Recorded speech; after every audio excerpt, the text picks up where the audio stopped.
Genèse chapitre 26, traduction Louis II.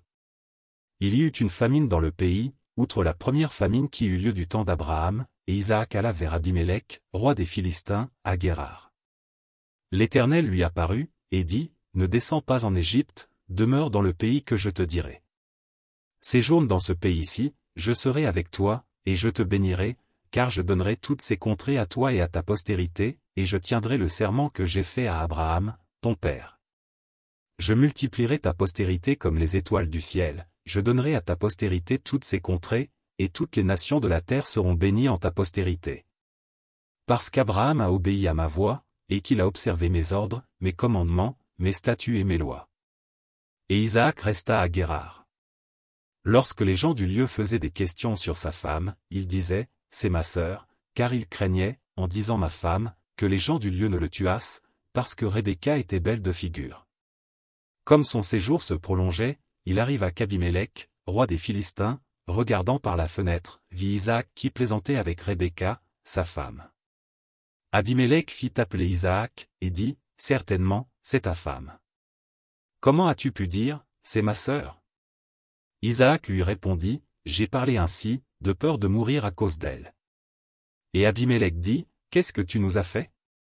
Peu s'en est fallu que quelqu'un du peuple n'ait couché avec ta femme, et tu nous aurais rendus coupables.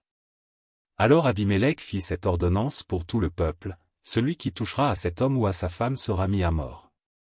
Isaac sema dans ce pays, et il recueillit cette année le centuple, car l'Éternel le bénit. Cet homme devint riche, et il alla s'enrichissant de plus en plus, jusqu'à ce qu'il devint fort riche. Il avait des troupeaux de menu bétail et des troupeaux de gros bétail, et un grand nombre de serviteurs, aussi les Philistins lui portèrent envie. Tous les puits qu'avaient creusés les serviteurs de son père, du temps d'Abraham, son père, les Philistins les comblèrent et les remplirent de poussière. Et Abimélec dit à Isaac, va-t'en de chez nous, car tu es beaucoup plus puissant que nous. Isaac partit de là, et campa dans la vallée de Guérar, où il s'établit.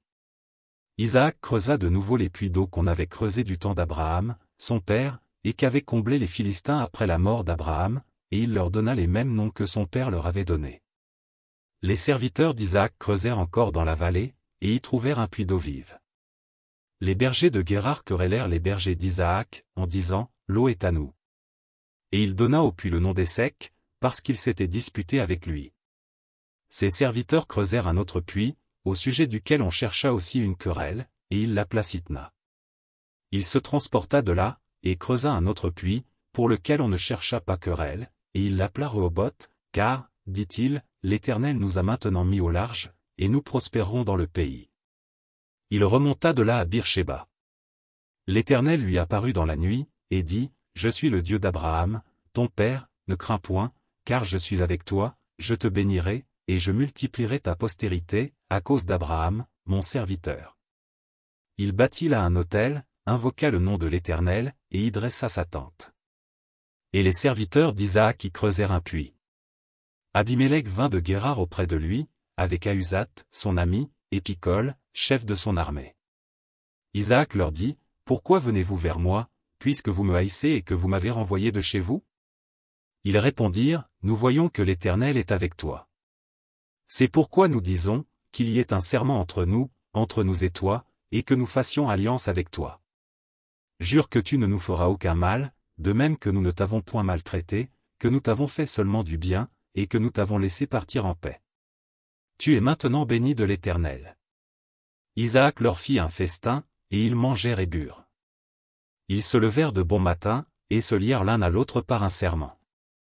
Isaac les laissa partir, et ils le quittèrent en paix.